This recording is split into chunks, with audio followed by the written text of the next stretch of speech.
Hey, it's Marcus from Holosuite, here to help experimental artists make more, better music. As a mastering engineer, my aim is to help the artists to get the most consistent sound that they can across an album. But this can be difficult if the tracks aren't that consistent to begin with. So what do I mean by consistent? Well, from a mastering perspective, the sonic aspects are the most important. So that's a consistent EQ profile across the tracks, a consistent dynamic range, and a consistent stereo presentation. Now, of course, all these are subject to what the artist wants. So if somebody wants to have like a very wide dynamic range because that tells a particular story to the listener, then I'm going to follow that. Outside of the mastering aspect, there are obviously other things that might affect consistency. So whether it be compositional, the instruments that you're using, when you recorded it and how you recorded it. But for the purposes of this video, I'm going to focus in on the sonic side of things. So consistency can be very hard to attain when you're early on in your music career. You're trying lots of different things. You're experimenting with new approaches, new instruments, new techniques. So all of your early tracks are probably going to sound somewhat different from each other. I've got a few approaches here that will help you to try and achieve consistency across your tracks, even if they don't necessarily match up. But before that, please don't forget to like and subscribe. Your support is so much appreciated. Okay, let's get into it. Mix everything at the same time. Even if you've recorded your tracks months or years apart, if you mix them at the same time, it means you're going to use the same kind of techniques and approaches to ensure that you craft a very similar tone across the EP or album.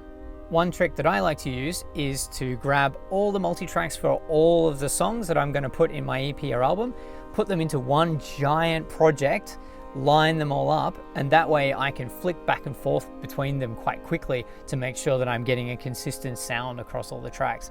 Now obviously this can be a huge CPU hog, and there are some ways to mitigate that, which I might take care of in a different video.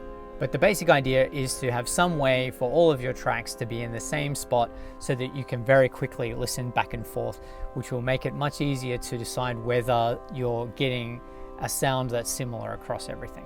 Mix everything at the same volume level. Loudness differences between tracks can easily fool you. If one track is only 1 or 2 dB louder than another one, it will mean that it will sound better to your ears, and it will be incredibly frustrating for you to try and match that sound if you're not taking that volume difference out of the equation. So the way that we can fight this is to make sure that everything is being mixed at the same volume.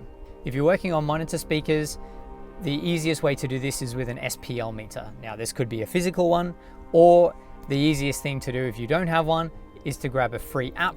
There's ones available for iPhone and Android. I'll put my recommendations for the best ones down in the description below. All you need to do is keep it running while you're mixing, and if you see the volume level start to creep up or down, you can adjust the volume on your speakers to match to make sure it stays the same. I recommend aiming for around 80 decibels on average. This puts you in the sweet spot of the Fletcher-Munson curve to make sure that you're listening to the treble, the mids, and the bass all at the same relative level. If you're doing this on headphones, it's a little bit trickier. The easiest thing to do is to grab a reference track that's already been mastered and flick back to that against your mix while you're working to see whether your track is louder or quieter than that mix. And you can use metering to check this. For example, like a LUFS meter will make sure that you're getting in the same kind of ballpark. Use a reference. It's no use mixing everything to the same tone if that tone's going to be suboptimal when we get to the mastering stage. So the best thing to do is to grab a track that has already been mastered and use that as your template to mix against. One way you can do this is to mix your first track against that reference, and then that track that you've just mixed can become the reference for the rest of your album. Plan ahead for your next release. Now, once you've gone through this process all the way through, you might start thinking to yourself that it might be better to set yourself up to win the next time around. And you can do this before you even start writing the music for your next release. Keeping your tone, your compositional style, your instrumentation, the way that you record. If you try and keep all of these things as consistent as possible, it's going to save you a lot of hassle at the mixing stage trying to force everything to match each other. If you start off with everything the same. Well, there we go. That's all my tips. If you think I've missed anything, please write it in the comments below. I'm really curious to hear how you do this with your EPs or albums. And of course, if you haven't already, grab a copy of my free Bandcamp guide for getting more followers and sales. Link in the description below. And until next time, cheers.